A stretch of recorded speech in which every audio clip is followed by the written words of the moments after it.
Hi friends, welcome to our channel. ఈరోజు మనము Trump bricks payment సిస్టమ్కి ఎవరైతే సపోర్ట్ చేస్తారో వాళ్ళ మీద 10% టారిఫ్ విధించబడుతుంది అని చెప్పారనమాట. వై ఎందుకు ట్రంప్ బ్రిక్స్ నేషన్స్ మీద లేదంటే బ్రిక్స్ పేమెంట్ సిస్టమ్కి సపోర్ట్ చేసే వాళ్ళ మీద 10% టారిఫ్ వేశాడో తెలుసుకుందాం. ఫస్ట్ మనం బ్రిక్స్ అనేది వచ్చినప్పుడు దీంట్లో బ్రిక్స్లో మనకి ఇప్పుడు ప్రజెంట్ అయితే 11 నేషన్స్ ఉన్నాయి. ఫర్ బ్రిక్స్ BRICS కదా. First Brazil, Russia, India, China and south Africa కూడా లేట్గా వచ్చి జాయిన్ అయింది. దీని తర్వాత మనకి Egypt, Ethiopia, Indonesia, Iran, Kingdom of Saudi Arabia, UAE ఇవన్నీ కూడా జాయిన్ అయినాయి. ఈ బ్రిక్స్ అనేది 2009లో స్టార్ట్ అయింది. దీన్ని బ్రిక్స్ని ఎవరు ఫస్ట్గా ప్రపోజ్ చేసినాడంటే economist. The acronym BRIC was coined by Jim O'Neill, then chief economist of the Goldman సాక్స్. గోల్డ్మెన్ సాక్స్లో ఈయన చీఫ్ ఎకనామిస్ట్ అనమాట. Spotlighting the growth potential of Brazil, Russia, India and China. అంతే 4 కంట్రీస్ మాత్రమే ఉద్దేశించి బ్రిక్ అనే ఒక కాన్సెప్ట్తో ఈయన ప్రపోజ్ చేసినాడు అనమాట ఆయన గోల్డ్మెన్ సాక్స్ కింద. దాన్ని రెఫరెన్స్గా తీసుకొని Brazil, Russia, India and China వీళ్ళు 2009లో దీన్ని ఫామ్ చేసినారు. దీన్ని 2009లో ఫామ్ అయింది అఫీషియల్గా. బట్ 2006లోనే వీళ్ళు the leaders of the BRIC countries met for the first time in street Petersburg, Russia. A few months later the countries formed an informal group as allies. ఇది దీని యొక్క హిస్టరీ. ఇక్కడ నుంచి తీసుకుంటే మనము ఎకనామిక్స్ట్ బ్రిక్ అనే టర్మ్ని కాయిన్ చేసిన 2001లో. 2006లో వాళ్ళు ఫార్మల్ మీటింగ్ కండక్ట్ చేసి 2010లో joins the group. South Africa కూడా 2010లో జాయిన్ అయింది. 2009 వరకు కూడా బ్రిక్ ఓన్లీ 4 కంట్రీస్ మాత్రమే ఉన్నాయి. 2011లో first BRIC summit is held in the Sanya, China. దీన్ని ఎవరెవరు ఈ కంట్రీస్ అంటే ఫస్ట్ ఎవరెవరు హెడ్ చేస్తారు. ఒక్కొక్క ఇయర్ ఒక్కొక్క కంట్రీ హెడ్ చేస్తుంది అనమాట. ఎవరున్నారు దీంట్లో? బ్రిక్స్ కదా. ఫస్ట్ బ్రెజిల్, మళ్ళీ నెక్స్ట్ ఇయర్ రష్యా, ఆ నెక్స్ట్ ఇయర్ ఇండియా, మళ్ళీ చైనా, మళ్ళీ సౌత్ ఆఫ్రికా. అట్లా రొటేట్ అవుతూ వెళ్తుంటుంది అనమాట. దీని చైర్మన్షిప్ ఎవరు తీసుకుంటారు అనేది ఆ ఇయర్కి. దీన్ని మెయిన్గా దీని నుంచి వీళ్ళు ఏం చేసినారంటే ఫస్ట్ వచ్చేసి వీళ్ళ మెయిన్ అజెండా వచ్చేసి ఏంటంటే మనం చూసుకుంటే ఇంకా ఇక్కడ 19 nations including the Saudi Arabia, UAE, Algeria, Egypt, Bahrain and Iran have expressed interest in joining the emerging market. దీంట్లో ఆల్రెడీ మనకి UAE కానీ ఇరాన్ కానీ జాయిన్ అయిపోయినాయి, ఈజిప్ట్ కూడా. షాంఘైలో దీని హెడ్ క్వార్టర్స్ అనేది ఉంది. ఇక్కడ మనం చూసుకుంటే వీళ్ళని ఎందుకు అంటే ఆయన ఓనీల్ అనే ఆయన చీఫ్ ఎకనామిస్ట్ ఎవరైతే ఉన్నారో గోల్డ్మెన్ సాక్స్లో ఆయన ఎందుకు ప్రపోజ్ చేసినాడంటే ఈ బ్రిక్స్ నేషన్స్ ఏవైతే ఉన్నాయో 41% ఆఫ్ ద గ్లోబల్ పాపులేషన్ ఉందన్నమాట. ఓన్లీ ఈ బ్రిక్ కంట్రీస్ మాత్రమే. 24% ఆఫ్ ద గ్లోబల్ GDP. 16% ఆఫ్ ద గ్లోబల్ trade. By 2028 BRICS is expected to make up the 35% of the global economy. అందుకని వీళ్ళు ఈ 4 కంట్రీస్ కింద ఒక గ్రూపింగ్గా ఫామ్ అవుతే they can make the changes in the world. అది ఆయన ఒక మెయిన్ ఆయన సబ్మిట్ చేసిన ఒక పేజెస్లో ఆయన అది పేర్కొన్నాడు అనమాట. అట్లా పేర్కోవడం వల్ల ఈ కంట్రీస్ అన్నీ మళ్ళీ గ్రూపింగ్ ఫామ్ అయ్యి మళ్ళీ వీళ్ళు ఒక గ్రూప్ని బ్రిక్గా ఫామ్ అయ్యి మళ్ళీ సౌత్ ఆఫ్రికా కూడా జాయిన్ అయింది 1 year లేటర్. అది బ్రిక్స్గా అయిందనమాట. ఇప్పుడు ఎందుకు న్యూస్లోకి వస్తుంది బ్రిక్స్ అనేది, బ్రిక్స్ గ్రూపింగ్ అంటే వీళ్ళు ఒక పేమెంట్ సిస్టమ్ని అంటే ఒక న్యూ కరెన్సీ సిస్టమ్ని తీసుకుని రావాలని ఉన్నారనమాట వరల్డ్లో. ఎందుకు అంటే డీడాలరైజేషన్ మెయిన్గా. ఎందుకు డాలర్ లేని వరల్డ్ని వీళ్ళు క్రియేట్ చేయాలని చూస్తున్నారనమాట. అది మెయిన్. ఎందుకంటే మనకి డాలర్లో మెయిన్గా మనం డాలర్ గురించి మాట్లాడుకుంటే ఏం చెప్పవచ్చు అంటే డాలర్ అనేది ఇంటర్నేషనల్ పేమెంట్స్కి వాడుతున్నాం ఇప్పుడు కూడా. ఎప్పుడైనా కూడా మనము ఇంటర్నేషనల్గా ఏదైనా వస్తువు కొనాలన్నా కూడా we will pay in terms of dollar. We are asked to pay in terms of dollar. మనము డాలర్లోనే పే చేయాలన్న ఒక ఆ నోషన్ని ఎప్పటి నుంచో ఉంది. అది ఒక మళ్ళీ పెద్ద స్టోరీ. మనం మళ్ళీ ఒక వీడియోలో చేద్దాం దాన్ని. ఎందుకు డాలరైజేషన్ ఎంత బూమింగ్ అయింది, ఎందుకు అమెరికా డాలర్ అనేది ఇప్పుడు అమెరికా మనం సూపర్ పవర్ అంటున్నాం. ఆ సూపర్ పవర్ అనేది వచ్చింది డాలర్ వల్లే. సో అదే డాలర్ లేకపోతే America will collapse at any time. So because previous వీడియోలో కూడా మనం డిస్కస్ చేసినాము, అంటే వాళ్ళ జీడిపి కంటే కూడా $36 ట్రిలియన్ వాళ్ళ డెప్ట్ ఉంది. వాళ్ళ జీడిపి $32 ట్రిలియన్ అయితే $36 ట్రిలియన్ వాళ్ళ డెప్ట్ ఉందన్నమాట. సో అదొక సింకింగ్ షిప్ అమెరికా అనేది. సో ఓకే, పైన పూతలు కాకుండా how it is working in, అంటే వాళ్ళ రూట్స్ అనేది మెయిన్ ఇంపార్టెంట్. అంటే ఫర్ ఎగ్జాంపుల్ మనం ఫౌండేషన్ ఇంటికైతే ఎట్లా ఇంపార్టెంటో, సో వాళ్ళ ఫౌండేషన్ అనేది సరిగ్గా లేదు. They are building their economy based on డెప్ట్. ఓకే, సో డెప్ట్ అనేది వాళ్ళకి మెయిన్ ఒక ఒక భూతం లాగా. సో ఎప్పుడైనా కూడా రేపొద్దున్నే వరల్డ్ అనేది డాలర్ నుంచి ఒకవేళ క్రైసిస్ గిన వస్తే, సో ఆల్టర్నేటివ్ కరెన్సీ అనేది ఏది లేదు. సో అప్పుడు వరల్డ్ మొత్తం సఫర్ అవ్వాల్సి వస్తుంది. ఎందుకంటే ప్రతి ఒక్క సెంట్రల్ బ్యాంక్ దగ్గర కూడా రిజర్వ్స్ ఉంటాయి. ఎందుకు ఆయిల్ పర్చేస్ చేయాలంటే డాలర్స్లోనే కొనాలి కాబట్టి ప్రతి ఒక్క సెంట్రల్ బ్యాంక్, ఫర్ ఎగ్జాంపుల్ ఇండియాలో వచ్చేటప్పటికి ఆర్బీఐ, సో రష్యాలో అయితే ఇంకో బ్యాంకు, సో చైనాలో అయితే వాల్ సెంట్రల్ బ్యాంకు. సో అందరి దగ్గర కూడా డాలర్స్ అనేది వాళ్ళు అక్యుములేట్ చేసుకొని వాళ్ళు రిజర్వ్స్లో పెట్టుకుంటారు. దాన్ని ఫారిన్ రిజర్వ్స్ అంటారు.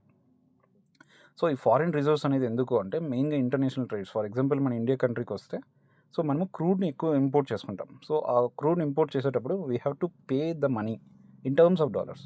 సో అందుకని డాలర్స్ అనేవి మనము రిజర్వ్స్గా మనం ఎప్పుడు కూడా అక్యుములేట్ చేసుకుంటూనే ఉంటాం. గోల్డ్ని ఎట్లయితే మనం అక్యుములేట్ చేసుకుంటామో, సో సేమ్గా డాలర్స్ని కూడా అక్యుములేట్ చేసుకుంటూ ఉంటాం. సో అది మెయిన్ డాలర్. సో ఇక్కడ ఎప్పుడైతే ఈ డెప్ట్ అనేది ఎక్కువ పెరిగిపోతుందో అమెరికాలో, సో వీళ్ళు ఎప్పుడైనా కొలాప్స్ అవ్వచ్చు. సో ఆ కొలాప్స్ అయినప్పుడు అందరి దగ్గర డాలర్స్ ఉన్నాయి అన్ని కంట్రీస్లోనూ. సో అది ఎట్లా వస్తుంది, రిపుల్ ఎఫెక్ట్ లాగా వర్క్ అవుతుందన్నమాట. ఒకసారి అమెరికా కొలాప్స్ అవుతే వాళ్ళు డాలర్ ఉంటే ఎవరైతే పట్టుకొని ఉంటారో, ఎవరైతే వాళ్ళ ఇంట్లో డాలర్స్ ఉంటాయో వాళ్ళందరూ కూడా సఫర్ అవుతారు. ఎందుకంటే అది డిప్రిషియేట్ అవుతుంది. సో అది కొలాప్స్ అయిపోయింది అనుకో, సో డాలర్ ఇప్పుడు ఎంత ఉంది మన ఇండియన్ కరెన్సీలో 87, 85 ఆ మధ్యలో ఉంది. సో అది ఆల్మోస్ట్ అంటే నెగ్లిజిబుల్, అంటే ఎంత తక్కువ అనుకున్నా కూడా ఒక 10, 40, 30, $10 వచ్చేసింది అనుకో, సో అందరూ ఎఫెక్ట్ అవుతారు అనమాట. సో ఆ క్రైసిస్ ఏదైతే ఉందో దాని నుంచి మనము బైపాస్ అవ్వడానికి డాలర్ ఏదైతే ఆ డామినెన్స్ కానీ ఆ డాలర్ క్రైసిస్ ఎప్పుడైతే ఫ్యూచర్లో వచ్చే అవకాశాలు ఉందో, సో అందుకని వీళ్ళు న్యూ పేమెంట్ అంటే బ్రిక్స్ పేమెంట్ సిస్టమ్ అనేది తీసుకొస్తున్నారు. దాంట్లో ఒక న్యూ కరెన్సీ, ఓకే, న్యూ కరెన్సీని వీళ్ళు తీసుకుని రావాలని చూస్తున్నారు అనమాట. అదే new currency system a major step towards the de-dollarisation. So ఇది ఈ బ్రిక్స్ నేషన్స్ ఎప్పటి నుంచో వర్క్ చేస్తున్నాయి. ఇంకా ఒకటి ఏంటంటే వీళ్ళు మెయిన్గా ఒక స్విఫ్ట్ సిస్టమ్ అనేది కనిపెట్టినారు అమెరికన్స్. సో దాంట్లో ఏంటంటే, సో నువ్వు ఇక్కడి నుంచి ఒక డాలర్స్ పంపిస్తే అక్కడ ఉన్న, ఒకవేళ అమెరికాలో నువ్వు ఏదైనా ఇంపోర్ట్ చేసుకుంటున్నావు, సో నువ్వు డాలర్స్ పంపించావు, సో దాన్ని ఇక్కడున్న బ్యాంక్స్ నుంచి అక్కడికి వెళ్ళాలంటే సో స్విఫ్ట్ సిస్టమ్నే వాడతారు. ఆ స్విఫ్ట్ సిస్టమ్ అంటే అదేదో పెద్ద బ్రహ్మాస్త్రం ఏం కాదు, అది జస్ట్ మెసేజింగ్ టూల్ అంతే. కాకపోతే అది బ్యాంక్స్ మధ్యలో అది ఎట్లా వెళ్తుంది అనేది అది పూర్తి టెక్నికల్.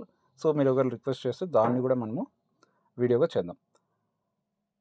సో ఆ స్విఫ్ట్ సిస్టమ్ ఉండడం వల్ల వీళ్ళకి ఏమవుతుందంటే, సో బ్యాంక్స్ ఎప్పుడైనా కూడా డాలర్స్ చేస్తే అక్కడి నుంచి వీళ్ళకి ఫీడ్బ్యాక్ రావడం, ఫర్ ఎగ్జాంపుల్ ఎస్ రిసీవ్డ్ అయింది, లేదంటే అక్కడున్న కంపెనీకి పే అయింది అని చెప్పేదానికి ఆ స్విఫ్ట్ సిస్టమ్ని వాడుతుంటారు. సో ఇప్పుడు రష్యా ఎప్పుడు మనకి ముందు నుంచి కూడా తెలుసు ఏమని, రష్యాను America they were in the cold war. So ఎప్పుడు కూడా వాళ్ళు వార్లో ఉంటారు, అంటే డైరెక్ట్గా దిగిపోయినా కూడా సో వాళ్ళు ఎప్పుడు వార్లో ఉంటారు అనేది. సో ఎప్పుడైతే శాంక్షన్స్ అనేవి వస్తాయో, ఫర్ ఎగ్జాంపుల్ ఇరాన్ కూడా అమెరికా శత్రువే. సో అప్పుడు ఏం చేస్తుంది అమెరికా, ఒక్కటే చేస్తుంది అనమాట, శాంక్షన్స్ అని ఉంటుంది. శాంక్షన్స్ అంటే ఏంటంటే ఈ స్విఫ్ట్ సిస్టమ్ నెట్వర్క్ ఏదైతే ఉందో ఆ మెయిన్ 2 నేషన్స్కి, ఫర్ ఎగ్జాంపుల్ ఇక్కడ మన ఎగ్జాంపుల్గా చెప్పాలంటే ఇరాన్ కానీ రష్యాకి కానీ స్విచ్ ఆఫ్ చేస్తుంది అనమాట, అంటే టర్మినేట్ చేస్తుంది. ఆ నెట్వర్క్ వాళ్ళు పనిచేయదు. సో అప్పుడు వాళ్ళు ఏం చేస్తుంది, రష్యాకి మెయిన్గా క్రూడ్ ఆయిల్ కదా, సో అది అమ్ముకోదు, సో అప్పుడు వాళ్ళకి డబ్బులు రాదు. సో అట్లా వాళ్ళని ఎకనామికల్గా డీస్టెబిలైజ్ చేస్తుంది అనమాట. Same case with Iran also. So ఇరాన్ని కూడా అట్లే చేస్తుంది. సో అప్పుడు ఏమంటే ఇది డాలర్ ఆధిపత్యం అనమాట చలామణి చేసేది. అంటే నా మాట వింటేనే మీ స్విఫ్ట్ సిస్టమ్ పేమెంట్ వర్క్ అయ్యేటట్టు, నా మాట వినకపోతే నేను ఇది రద్దు చేస్తాను అన్నట్టు. సో ఇది ఎప్పటి నుంచో కూడా మనకి వచ్చింది. సో దీన్ని ఏదైతే ఈ క్రైసిస్ కానీ, సో మళ్ళీ శాంక్షన్స్, సో ఇప్పుడు కొత్తగా మనం చూస్తే ట్రంప్ ప్రెసిడెంట్ అయిన నుంచి టారిఫ్ వార్ అనేది ఎక్కువ జరుగుతుంది. సో ఎవరైతే అమెరికాకి ఎగ్నెస్ట్గా వర్క్ అవుతారో, లేదంటే అమెరికా డెఫిసిట్ ఎవరైతే ఉందో, ఫర్ ఎగ్జాంపుల్ ఇండియా అనేది $20 బిలియన్ ప్రతి ఇయర్ మనం ఎక్స్పోర్ట్ చేస్తున్నాం అమెరికాకి in terms of IT services కావచ్చు, rice, groceries, so number of products మనం ఎక్స్పోర్ట్ చేస్తున్నాం. అమెరికా నుంచి మనం తెచ్చుకుంటూ ఉండేది అంటే ఇంపోర్ట్ చేసుకుంటుండేది చాలా తక్కువ. సో దాన్ని డెఫిసిట్ అంటారు. In terms with respect to America అది డెఫిసిట్. మనకి మనం ఎక్స్‌పోర్ట్ చేస్తున్నాం కాబట్టి మనం బ్రహ్మాండంగా ఉన్నాం. సో, ఎవరైతే ఇట్లా కంట్రీస్ ఎక్స్‌పోర్ట్ చేస్తున్నాయి అమెరికాకి ఎక్కువ, వాళ్ళ మీద టారిఫ్స్ అనేవి తీసుకొస్తున్నాడు. ఎందుకు? ఈ వచ్చిన డబ్బులతో అప్పుల్ని తీర్చొచ్చు అమెరికాలో అనే ఒక స్లోగన్‌తో. సో, మళ్ళీ ఎవరైతే ఈ బ్రిక్స్ పేమెంట్ సిస్టమ్‌కి సపోర్ట్ చేస్తారో వాళ్ళ మీద 10% టారిఫ్ ఏసి, సో, అక్కడి నుంచి కూడా అది బ్రిక్స్ పేమెంట్ సిస్టమ్‌ని వర్క్ అవ్వకుండా చేయాలనేసి ఒక దుర్బుద్ధి. లేదంటే వీళ్ళే డాలరే ఆధిపత్యం చెలాయించాలా, అమెరికానే ఆధిపత్యంలో ఉండాలనే ఒక కుంచిత తత్వం, బుద్ధి ఉన్న అమెరికాది ఇది. సో, అందుకని మనం బ్రిక్స్ నేషన్స్ ఎప్పుడు కూడా ఒక న్యూ పేమెంట్ సిస్టమ్, ఒక ఆల్టర్‌నేటివ్‌గా వరల్డ్‌కి ఉండాలి అని చెప్పి వీళ్ళు తీసుకొస్తున్నారనమాట. సో, ఆల్రెడీ దీంట్లో మనము చూసుకుంటే చాలా వరకు అప్‌గ్రేడ్స్ వచ్చినాయి. సో, ఈ పేమెంట్ సిస్టమ్ అనేది ఇప్పుడు వచ్చిండేది కాదు. సో, 10% టారిఫు సో, ఇదేందంటే అమెరికా యొక్క కుంచిత బుద్ధి, అంటే తక్కువ గల బుద్ధి వీళ్ళేంది అనేది మనం ఇక్కడ అర్థం చేసుకోవచ్చు. ఇప్పుడు బ్రిక్స్ పేమెంట్ గురించి కొంచెం చూసుకుంటే, so, BRICS pay aims to facilitate the trade and financial transactions between the BRICS members. అంటే ఓన్లీ ది బ్రిక్స్ మెంబర్స్ మాత్రమే ఫస్ట్‌లో అనుకున్నారనమాట. So, reduce the reliance on the US dollars and euro for the settlements. ఏవైతే international settlements ఉంటాయో, so, దాన్ని మనము dollar మీద depend అవ్వకుండా చేస్తుంది. Bypass the western financial systems like the SWIFT. అదే చెప్పినాను కదా, స్విఫ్ట్ అనేది. సో, దాన్ని మనం యూజ్ చేయాల్సిన అవసరం లేదు ఇక్కడ. Counter potential future sanctions on the member countries. So, ఏదైతే శాంక్షన్స్ వేస్తుందో అంటే వాళ్ళకి నచ్చని దేశాల మీద, సో, దాన్ని కూడా మనం కౌంటర్ చేయొచ్చు. సో, అది. సో, ఇది ఏంటంటే ఇది ఒక క్రిప్టో కరెన్సీ ఏం కాదు బ్రిక్స్ పేమెంట్ సిస్టమ్ అనేది. బట్ అండర్లయింగ్ అంటే ఇప్పుడు క్రిప్టో కరెన్సీలో ఏముంది, బ్లాక్ చైన్ టెక్నాలజీ అనేది ఒకటి ఉంటుంది. సో, దాన్ని వాడుకొని వీళ్ళు ఒక పేమెంట్ సిస్టమ్ని తీసుకొస్తున్నారనమాట. ఫర్ ఎగ్జాంపుల్ ఎట్లా చేయాలంటే, ఇది డిస్ట్రిబ్యూటెడ్ లెడ్జర్ అని అన్నారు. సో, డిస్ట్రిబ్యూటెడ్ లెడ్జర్ అంటే ఫర్ ఎగ్జాంపుల్ ఇప్పుడు నేను ఇండియా క్రూడ్ ఆయిల్ కొంటుంది రష్యా నుంచి అంటే, సో, వీళ్ళు ఆర్డర్ పెడతారనమాట. సో, ఆర్డర్ అనేది ఒక లెడ్జర్లో అదే రికార్డ్ అవుతుంది. ఆ లెడ్జర్ అనేది బ్రిక్స్ నేషన్స్ ఏమున్నాయి, ఫర్ ఎగ్జాంపుల్ 5 ఉన్నాయి కదా. సో, వాళ్ళందరి దగ్గర కూడా ఆ లెడ్జర్ ఉంటుంది. అందరి దగ్గర కూడా ఇండియా ఆర్డర్ పెట్టింది అనేది ఒక డిస్ట్రిబ్యూషన్లో, అంటే డిస్ట్రిబ్యూటెడ్గా అన్ని సర్వర్స్లోనూ ఉంటుందన్నమాట. వాళ్ళ సర్వర్స్లో, అంటే 5 కంట్రీస్లోనూ సర్వర్స్లో ఉంటుందన్నమాట. సో, నెక్స్ట్ ఆ పేమెంట్ యాక్సెప్ట్ చేసింది అనుకో రష్యా, సో, అది కూడా రిజిస్టర్ అవుతుంది. అది కూడా అన్ని సర్వర్స్లోనే ఉంటుంది. ఓన్లీ ఇక్కడ రష్యాతో ట్రేడ్ జరుగుతుంది కాబట్టి ఇండియాను రష్యా మధ్యలో ఉన్న సర్వర్స్లో మాత్రమే ఉంటుంది అనేది లేదు. సో, అదే డిస్ట్రిబ్యూటెడ్ లెడ్జర్ అనమాట. అంటే అన్ని సర్వర్స్లోనూ ఉంటుందన్నమాట. సో, రేపు పొద్దున్నే రష్యా కూడా మళ్ళీ పేమెంట్ యాక్సెప్ట్ చేసి క్రూడ్ ఆయిల్ పంపించినామంటే అన్ని లెడ్జర్స్లోకి వస్తుంది. ఒకవేళ మళ్ళీ we have received the oil అనేసి ఇండియా చెప్తే, సో, అది కూడా ఇక్కడ డిస్ట్రిబ్యూటెడ్ లెడ్జర్లో రిజిస్టర్ అవుతుంది. So, anyone can access that information. So, ఇది డిస్ట్రిబ్యూటెడ్ లెడ్జర్. సో, అప్పుడు ఏమవుతుందంటే ఇది ఫుల్ ప్రూఫ్ అనమాట. అంటే ఎవరు ఫూల్ చేసేది కానీ, ఆ లెడ్జర్ని ఫేక్ చేయడం కానీ ఇవన్నీ ఉండదు అనమాట. ఫర్ ఎగ్జాంపుల్ స్విఫ్ట్ సిస్టంలో సో, అది ఉండదు. ఇంకా శాంక్షన్స్ అనేవి ఉండవు ఇక్కడ. సో, మొత్తం ట్రాన్స్పరెన్సీ అనమాట. సో, బ్లాక్ చైన్, అందుకే క్రిప్టో కరెన్సీ ఎందుకు బిట్కాయిన్ అంత హిట్ అయిందంటే మెయిన్గా transparency, full proof. So, distributed ledger. So, ఇక్కడ కొన్ని ఫీచర్స్ ఉన్నాయి, మళ్ళీ మనం వేరే వీడియోలో డిస్కస్ చేద్దాం. సో, దీన్ని అంటే బ్లాక్ చైన్ టెక్నాలజీని వాడుకుంటూ వీళ్ళు ఈ పేమెంట్ సిస్టమ్ని తీసుకొస్తున్నారు అనమాట. Several BRICS banks and institutions have already adopted the BRICS Pay, including the SBI Bank, VTB, Bank of China, ICBC and Petrobras. So, వీళ్ళందరూ కూడా దీంట్లో బ్రిక్స్ పేమెంట్ సిస్టమ్ని ఇంటిగ్రేట్ చేసినారు వాళ్ళ బ్యాంకింగ్ సిస్టంలోకి. ఇక్కడ చూసుకుంటే standard chartered bank in the UK has also integrated the BRICS pay. Future expansion beyond the BRICS is possible. అంటే ఇప్పుడు ఓన్లీ బ్రిక్స్ కంట్రీసే వాడుతున్నాయి. సో, అట్లా కాకుండా రేపొద్దున్నే బ్రిక్స్ కంట్రీసే కాకుండా అదర్ కంట్రీస్ కూడా దీన్ని ఇంటిగ్రేట్ చేసుకోవచ్చు. సో, ఆ పాసిబిలిటీ ఉంది. అంటే మెయిన్గా స్కేలబిలిటీ అనేది ఉందన్నమాట. సో, అది దాని యొక్క మెయిన్ ఉద్దేశం. ఇక్కడ బ్రిక్స్ పే, సో, ఈ బ్రిక్స్ పేను చేసే మనం అప్పుడు రష్యాతో శాంక్షన్స్ వేసినా కూడా, సో, ఇండియాకి మనకి క్రూడ్ ఆయిల్ మనం రష్యాతో కొన్నాం. ఎట్లా? బ్రిక్స్ పేను ఉపయోగించే. ఓకే. సో, అది ఫ్రెండ్స్. అందుకు ట్రంప్ ఎక్కువ చుర్రెత్తిపోతున్నాడు. So, 10% tariff on countries who are supporting the BRICS pay and 100% tariff on whichever the countries America has trade deficit. So, అదనమాట. సో, అందరికీ అర్థమైంది అనుకుంటున్నాను. ఒకవేళ అందరికీ అర్థమవుతే వీడియో నచ్చితే లైక్ చేసి సబ్స్క్రైబ్ చేయండి. Thank you friends. జై హింద్.